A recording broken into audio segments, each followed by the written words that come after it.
नमस्कार मेरे युवा साथियों, बसंत गुरु जी का प्रणाम। अक्सर हमारे युवा साथी अपने ऊपर, खुद के ऊपर मजबूती से, दृढ़ता से विश्वास नहीं कर पाते। जब आप अपने ऊपर अविश्वास करते हैं, इसका मतलब ही होता है कि आपने उस महान परमपिता के ऊपर आप अविश्वास करते हैं। आप उसकी न्याय के ऊपर भरोसा नहीं रखते हैं। आप नेचर के ऊपर भरोसा नहीं रख रहे हैं। क्यों? क्योंकि ईश्वर ने सबके अंदर में वह अद्वितीय शक्ति भर दिया है। आप यकीन माने कि आपके अंदर में वह गजब की वह अद्भुत शक्ति है। वह दैवी शक्तियाँ आपके भीतर में हैं। बस ये है कि आप उन पर यकीन नहीं करते। इसीलिए आप अपने को कमज़ोर, लुंज-पुंज और वाहियात चीज़ों में घटिया ज़िंदगी आप बिताते रहते हैं।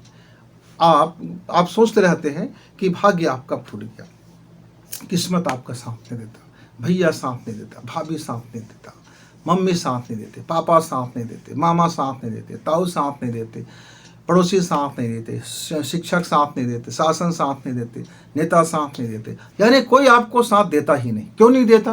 क्योंकि आप अपना खुद का साथ नहीं देते हो।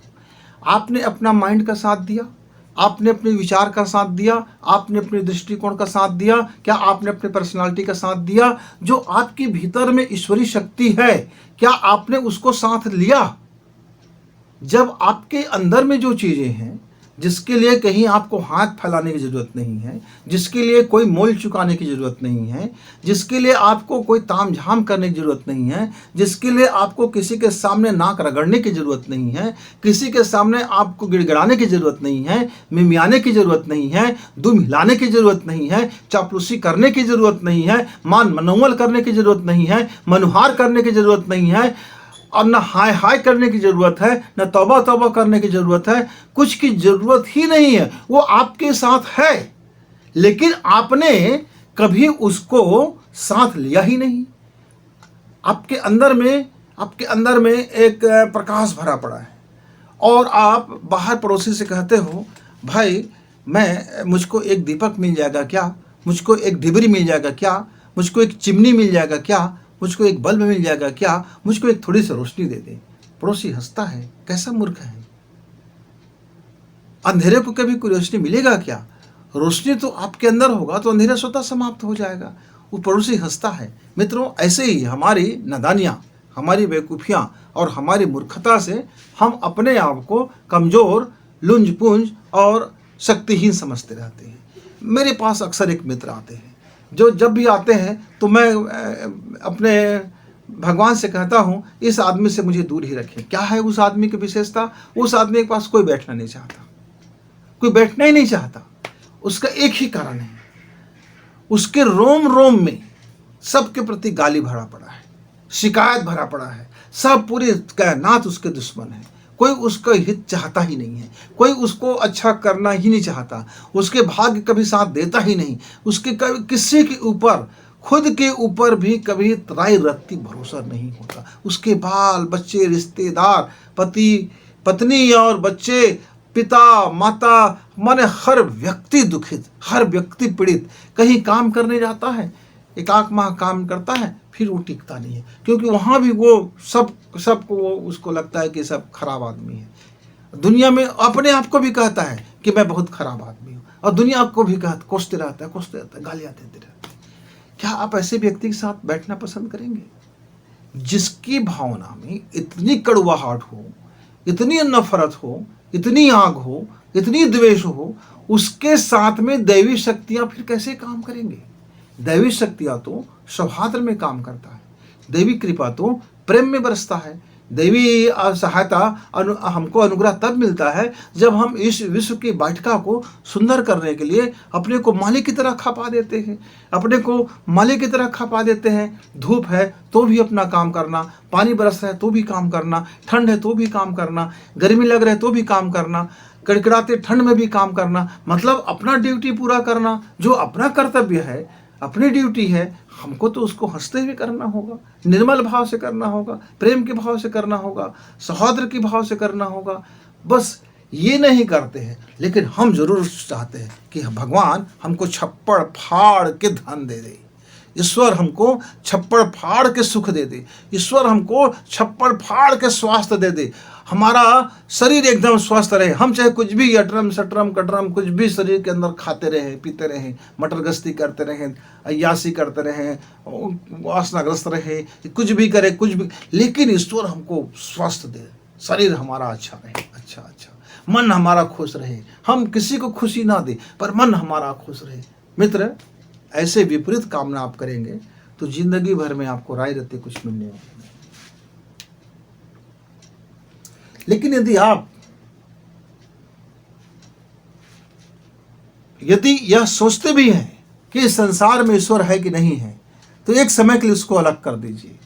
आप तो है ना इस संसार में, आपका वजूद तो है ना इस संसार में, अभी आप जीवित है ना, अभी आपके पास हाथ पैर है ना, अभी आपके पास दिमाग है ना, अभी आपके पास आंख कान है ना, अभी आपके पास कुछ कर गुजरने के सामर्थ्य है ना, अभी तो आप युवा हो, अभी तो आप तरुण हो, अभी तो अंदर में आपकी शक्तियां भरी पड़ी है, अभी तो आप एनर्जिक हो।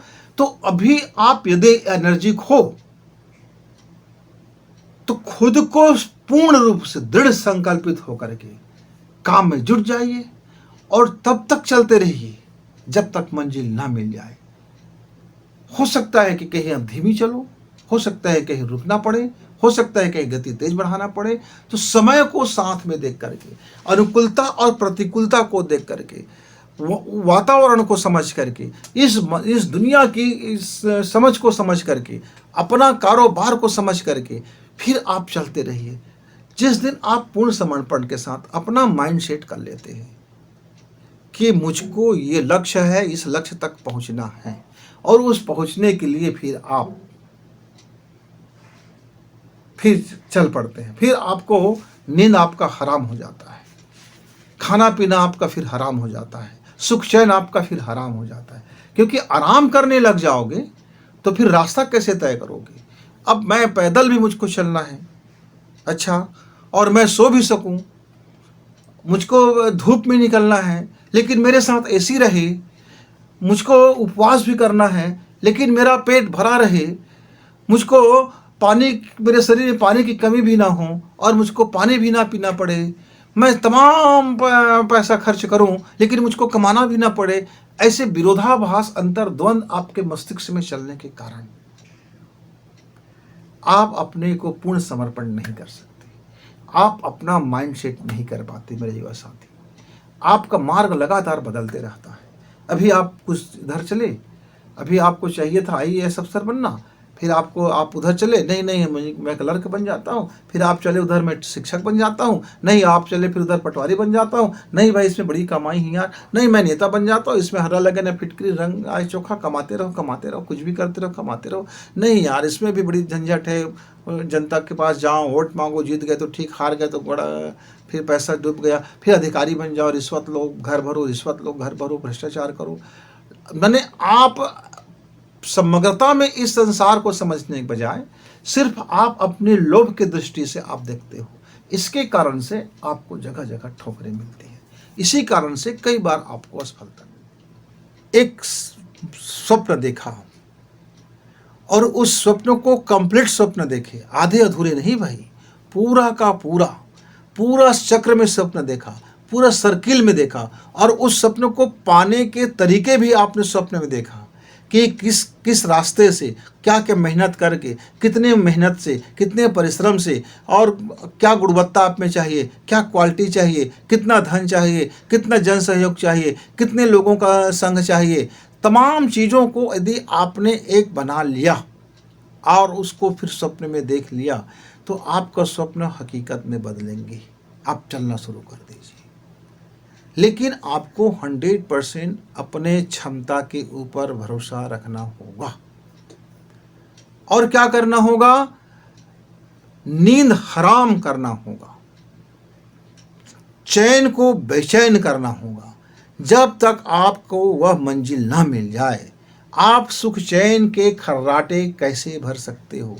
जब तक आपको आपका मंजिल ना मिल जाए, आप घोड़ा बेच के कैसे सो सकते हो? जब तक आपको आपका मंजिल न मिल जाए तब तक पार्टी सार्टी बियर शियर डिस्को डांस करके अपनी टाइम कैसे खराब कर सकते हो। आपके लिए एक एक मिनट कीमती, आपका एक एक विचार कीमती, आपका एक एक अवधारणा कीमती, आपके मस्तिष्क का एक एक डायग्राम कीमती। मित्र, अपना वैल्यू को जाया ना करें, बिल्कुल कंजूसी से समय को बिताए। 24 घंटा को ऐसे बिताएं कि इसका एक एक क्षण आपका उपयोगी बनता चला जाए। जिस क्षण आपने मिनटों और सेकंडों में अपने समय को गुजारेंगे, मिनटों और सेकंडों में अपने लक्ष्य की तरफ आप ध्यान देंगे, आप अपना प्रोग्रामिंग को उस तरफ चलना शुरू करेंगे। जैसे जैसे आप चलना शुरू करेंगे तो नींद भर तो सोएंगे, आपको प्रकृति का 6 घंटा का जो सोना है वो तो नींद पड़ेगी, लेकिन वह नींद अलग है। लेकिन हम अपने कर्मों से विमुख होकर के सो जाते हैं, कई दिन तक हम वह उस दिशा में ध्यान नहीं देते। और हम तो कई बार ऐसा भी हो जाता है कि आदमी को बहुत समय बाद याद आता है कि अरे यार, मैं एक सपना देखा था, मैं एक ड्रीम देखा था, मैं तो यहाँ अधूरा पड़ गया। अब आप याद ही नहीं है कि आपको क्या करना है, क्या चलना है, फिर कैसे सपना पूर्ण होगा। तो आपको जागते रहना है, अपने सपने के प्रति जागते रहना है और सावधान भी रहना है। कहीं आप कहीं आलसी तो नहीं बरत रहे हैं, कहीं कोई निकम्मापन तो नहीं कर रहे हैं, कहीं कोई आप अंदर में ऐसा चोर तो नहीं बैठ गया है कि नहीं यार अभी कर, बाद में कर लेंगे, बाद में कर लेंगे, अभी मुझको जाना है कहीं और मैं सोचूंगा मैं बाद में कर लूँगा, बाद में दौड़ जाऊँगा। मुझको जाना है 1 किलोमीटर पैदल और मैं सोचूंगा भाई मैं पैदल जाऊँ, इससे अच्छा है कुछ मैं आदमी का इंतज़ार करूँ। और बाइक वाले के इंतज़ार करते करते 2 घंटा लग गए, मुझे बाइक वाला नहीं मिला और मैं आधे घंटे 15 मिनट में मैं पैदल में चला जाता। तो मैंने अपना पूरा समय खराब कर दिया और अपने को आलसीपन में भी झोंक दिया। क्यों? सुविधाखोर होने के चक्कर में हम अपने सपने को बहुत दूर कर बैठते हैं मित्रों। लेकिन जिस क्षण आप अपना पूर्ण विश्वास के साथ चलना शुरू करते हैं तो फिर आप अपने ईश्वर को के साथ चलते हैं। तो आप अपने ईश्वर को आपकी योजना में उतरने दीजिए, यह ब्रह्मांड की शक्ति आपके सपनों को पूर्ण करने में लग जाएगा। आप उसकी चिंता ना करें कि स्वप्न कैसे पूर्ण होगा, सिर्फ आप यह देखें कि आप अपने कर्तव्य में राय रत्ती कमी ना करें। फिर ईश्वर का वह शक्ति आपके लाइफ में उतरेंगे और पूरी उतर करके वो आपके सपनों को पूरा कर ही देंगे। इसीलिए जब आप काम करो तो आनंद पूर्वक काम करो। सपना कितना हासिल हुआ है इस बात का खुशी मनाइए, हासिल नहीं हुआ है तो हासिल होने वाला है कि खुशी मनाइए। आप काम कर रहे हो तो अपने काम का आनंद उठाइए। जब आप काम का आनंद उठाते हैं उसी क्षण आपके सपना साकार होने के लिए तैयार हो जाते हैं। गुरु जी को इजाजत, धन्यवाद।